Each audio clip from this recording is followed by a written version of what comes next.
আলাইকুম, কেমন আছো তোমরা সবাই? নতুন একটি ব্লগে তোমাদের সবাইকে স্বাগত জানাই। আশা করছি তোমরা সবাই অনেক ভালো আছো। আলহামদুলিল্লাহ আমরাও অনেক ভালো আছি। প্রথমেই তোমাদের সবাইকে জানাই রমজানের অনেক অনেক শুভেচ্ছা। এবছর রোজাটা পড়েছে খুব ভালো সময়ে, না বেশি শীত না গরম, কোনোটাই নেই। আলহামদুলিল্লাহ আমাদের তো রোজা খুব ভালো কাটছে। তোমাদের রোজা কেমন কাটছে তোমরা চাইলে অবশ্যই আমাকে জানাতে পারো।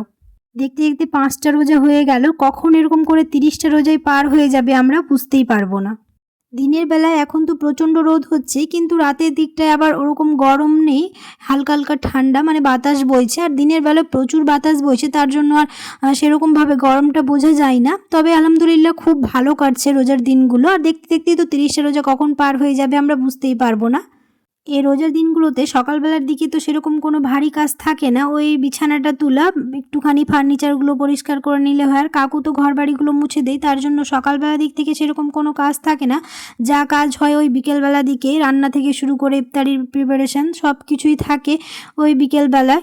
সকালবেলার দিকে তো সেরকম কাজ থাকে না, কিন্তু বিকেলবেলা এত কাজ থাকে যে ইফতারি প্রিপারেশান করতেও মনে হচ্ছে তাড়াহুড়ো হয়ে যায়। তাড়াহুড়ো হবার জন্য আজ আসরে নামাজ পড়েই লেগে পড়েছি লস্যিগুলো করতে। লস্যিগুলো করে ফ্রিজে রেখে দেবো, আর কিছুক্ষণ আগে বের করে নেব। তার 4 ধরনের লস্যি বানানো হয়েছে। একটা বানানো হয়েছে প্লেন লস্যি, একটু রুয়াবজা দিয়েছি একটাতে, আর একটা খেজুর আর কলা দিয়ে 4 ধরনের লস্যি বানানো হয়েছে। আর এখন এটাকে ফ্রিজে রেখে দেবো, তাহলে এটা ঠান্ডা থাকবে। এবার রোজাতে প্রতিদিনই এরকম তাড়াহুড়ো হয়ে যাচ্ছে, প্রতিদিনই চেষ্টা করছি তাড়াতাড়ি কাজগুলো শুরু করে দেবো। তাড়াতাড়ি শুরু করার পরেও মনে হচ্ছে তাড়াহুড়ো হয়ে যাচ্ছে, জানি না সময় এত তাড়াতাড়ি চলে যাচ্ছে দেখতে দেখতে।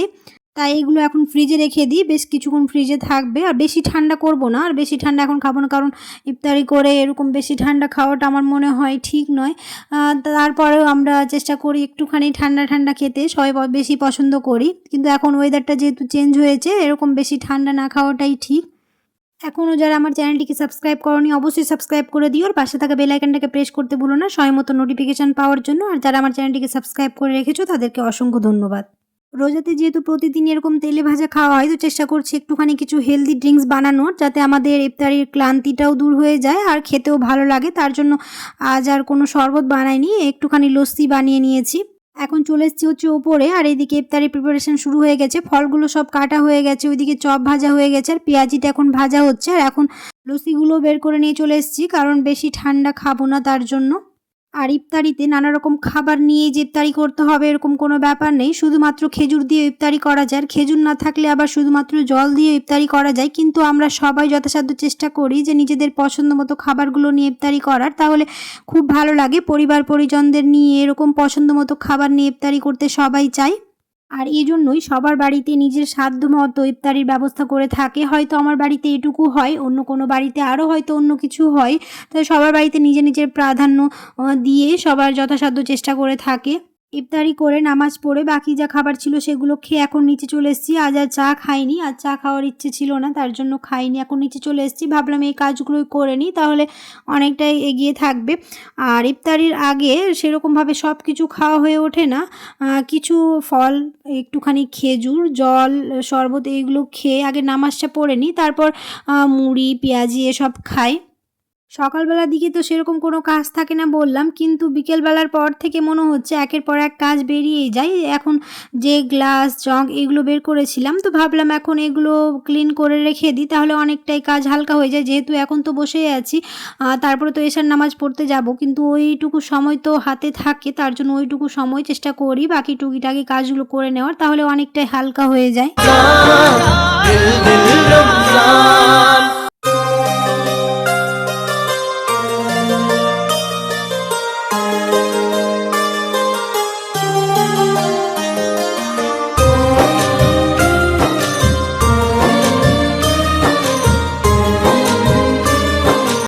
এখন এই ভিডিওতে সেরকমভাবে কোনো কিছু ভারী কাজ বা সেরকম কোনো কাজ দেখাতে পারি না, কারণ প্রতিদিন তো সেই একই ধরনেরই কাজ থাকে। সকালবেলা উঠে শুধু বিছানাটা তুলে দিয়ে তারপর তো সেই নামাজ পড়া, একটুখানি কোরআন তেলাওয়াত করা, সব সময় তার হয়ে ওঠে না। যেটুকু সময় পাই সেটুকু সময় করে নিই, আর বাকি সময়টাতে সেরকমভাবে কিছু শেয়ার করার থাকে না। তো যেগুলো করি সেগুলোই ভাবি তোমাদের সাথে একটুখানি শেয়ার করি, যাতে তোমাদের ভালো লাগবে। আশা করছি আমার ব্লগগুলো তোমাদের ভালো লাগছে। যদি ভালো লেগে থাকে তাহলে অবশ্যই একটা লাইক করে দিও আর কমেন্ট কমেন্টে জানাতে ভুলো না কেমন লাগছে আমার ভিডিওগুলো। গল্প করতে করতে মোটামুটি আমার জিনিসগুলো সব গুছানো হয়ে গেল। আর কাল কোনো রকম ভিডিও দিতে পারিনি, কারণ সেরকমভাবে আর কিছু শেয়ার করার ছিল না। প্রতিদিনই তো সেই একই জিনিস, তার জন্য আর সেরকমভাবে শেয়ার করিনি। दिल दिल रमजान, दिल दिल रमजान, दिल दिल रमजान, दिल दिल रमजान। এখনো পুরো রান্নাঘর সাজানো হয়নি, একদিকটাই হয়েছে। যখন পুরো রান্নাঘরটা সাজানো হয়ে যাবে তখন অবশ্যই তোমাদের সাথে শেয়ার করব, কারণ রান্নাঘরের কাজ এখনও বাকি আছে। সিঙ্কের পাইপ লাগানো হয়নি, বেসিনের কাজ বাকি আছে। জানি না ওই কাজগুলো কখন হবে। প্রতিদিনই তো ফোন করে বলা হচ্ছে মিস্ত্রিগুলোকে, কিন্তু ওদের আর সময় হয়ে ওঠে না। বলছে আজ আসবো কাল আসবো, দেখি কখন আসে। জানি না সম্পূর্ণ কাজ কখন শেষ হবে। আর ভালো লাগে না যখন সব কাজ শেষ হয়ে যাবে, তখন একেবারে রান্নাঘরটা পুরোটাই গুছিয়ে নেব, তখন অবশ্যই তোমাদের সাথে শেয়ার করব। আর ভিডিওটা বেশি বড় করছি না, আর দেখানোর মতো তোমাদের কিছু নেই। আশা করছি তোমাদের ভালো লেগেছে। যদি ভালো লেগে থাকে তাহলে অবশ্যই একটা লাইক করে দিও। দেখা হবে খুব শিগগিরই পরের একটা নতুন ব্লগে। সবাই খুব ভালো থাকবে। আল্লাহ হাফেজ। उसमें होता है रहमतों का नुज़ूल, जान ले जिससे हो गई कोई भूल। रहमत हक यही महीना है।